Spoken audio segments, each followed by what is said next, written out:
ಕೈಗಳಿಲ್ಲ ಕಾಲಿಲ್ಲ, ಇದೆಂಥ ದೇವರು, ಇಷ್ಟು ದೂರ ಬಂದಿರೋದೇ ನನಗೆ ಅವಮಾನ.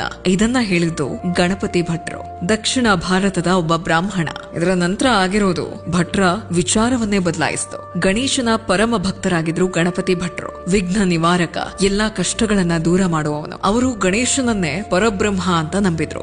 ಒಂದು ದಿನ ಅವರು ಬ್ರಹ್ಮ ಪುರಾಣವನ್ನ ಓದಬೇಕಾದ್ರೆ ಕಲಿಯುಗದಲ್ಲಿ ಪರಬ್ರಹ್ಮನ ರೂಪ ಶ್ರೀ ಜಗನ್ನಾಥ ದೇವ, ಅವರು ಪುರಿಯಲ್ಲಿ ನೆಲೆಸಿರ್ತಾರೆ ಎಂಬ ಸಾಲುಗಳಿಂದ ಅವರ ವಿಶ್ವಾಸಕ್ಕೆ ಧಕ್ಕೆಯುಂಟಾಗತ್ತೆ. ತಕ್ಷಣ ಪುರಿಗೆ ಹೊರಟ್ರು. ಮನದಲ್ಲಿ ಭಕ್ತಿ ಇಟ್ಕೊಂಡು ಭಗವಂತನ ಧಾರ್ಮಿಕ ಸ್ನಾನ ಯಾತ್ರೆ ಉತ್ಸವದ ಹಿಂದಿನ ದಿನ ತಲುಪಿದ್ರು. ಈ ಉತ್ಸವದಲ್ಲಿ ಜಗನ್ನಾಥ, ಬಲಭದ್ರ ಮತ್ತು ಸುಭದ್ರರ ಮಹಾ ಸ್ನಾನ ನಡೆಯುತ್ತೆ. ಆದ್ರೆ ವಿಗ್ರಹವನ್ನ ನೋಡಿ ದಿಗ್ಭ್ರಮೆಯಾಗತ್ತೆ. ಕಟ್ಟಿಗೆಯ ಮೂರ್ತಿ, ಇದಕ್ಕೆ ಸೊಂಡಿಲಿಲ್ಲ, ಗಣೇಶನ ರೂಪ ಕೂಡ ಇಲ್ಲ, ನನಗೆ ಮೋಸ ಆಗಿದೆ ಅಂತ ಗಣಪತಿ ಭಟ್ರಿಗೆ ಅನ್ಸುತ್ತೆ. ಆ ರಾತ್ರಿ ಅವರ ಕನಸಲ್ಲಿ ಭಗವಾನ್ ಜಗನ್ನಾಥ ಕಾಣಿಸ್ಕೊಳ್ತಾರೆ. ನಾಳೆ ಪುನಃ ಬಂದು ನನ್ನನ್ನ ನೋಡು ಭಕ್ತ ಅಂತ ಭಗವಾನ್ ಜಗನ್ನಾಥ ಕನಸಲ್ಲಿ ಹೇಳ್ತಾರೆ.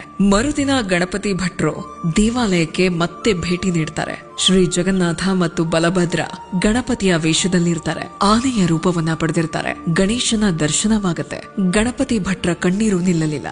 ಸ್ನಾನ ಪೂರ್ಣಿಮಾ ಇದೊಂದು ಉತ್ಸವ ಅಷ್ಟೇ ಅಲ್ಲ, ಒಂದು ಭಕ್ತಿಯ ಕಥೆ. 108 ಪವಿತ್ರ ಕಲಶದ ನೀರಿನಿಂದ ಆಗತ್ತೆ ಭಗವಾನ್ ಜಗನ್ನಾಥನ ಸ್ನಾನ. ಅದಾದ ಮೇಲೆ ಗಣಪತಿಯ ವೇಷವನ್ನ ಧರಿಸ್ತಾರೆ, ಒಬ್ಬ ಭಕ್ತನ ನಂಬಿಕೆಯನ್ನ ಉಳಿಸೋದಕ್ಕೆ. ಅದರ ನಂತರ ದೇವರು ಅನಾರೋಗ್ಯದಿಂದ ಬಳಲ್ತಾರೆ. ನಮ್ಗೆಲ್ಲ ಹೇಗೆ ಆರೋಗ್ಯದಲ್ಲಿ ತೊಂದರೆ ಆಗತ್ತೋ ಹಾಗೆ 15 ದಿನಗಳವರೆಗೆ ದೇವರ ದರ್ಶನ ಇಲ್ಲ, ಉತ್ಸವನೂ ಇಲ್ಲ. ಅದರ ನಂತರ ಭಗವಾನ್ ಜಗನ್ನಾಥ, ಬಲಭದ್ರ ಹಾಗೆ ಸುಭದ್ರರ ಜೊತೆ ರಥಯಾತ್ರೆಗೆ ಸಜ್ಜಾಗ್ತಾರೆ. ಇವರೇ ಭಗವಾನ್ ಜಗನ್ನಾಥ. ತನ್ನ ಭಕ್ತರಿಗೋಸ್ಕರ ರೂಪಗಳನ್ನ ಬದಲಾಯಿಸ್ತಾರೆ. ದೇವರಾಗಿಯೂ ಅನಾರೋಗ್ಯದಿಂದ ಬಳಲ್ತಾರೆ. ಭಕ್ತರ ಹಾಗೆ ನಾನು ಕೂಡ ಅಂತ ಹೇಳೋದಕ್ಕೆ ಭಗವಾನ್ ಜಗನ್ನಾಥ ನಮ್ಮ ನಡುವೆ ಇದ್ದಾರೆ. ಆದ್ರೆ ಏನೇ ಅಂದ್ರು ಭಗವಾನ್ ಜಗನ್ನಾಥ ಸೃಷ್ಟಿಯ ರಚನೆಕಾರ.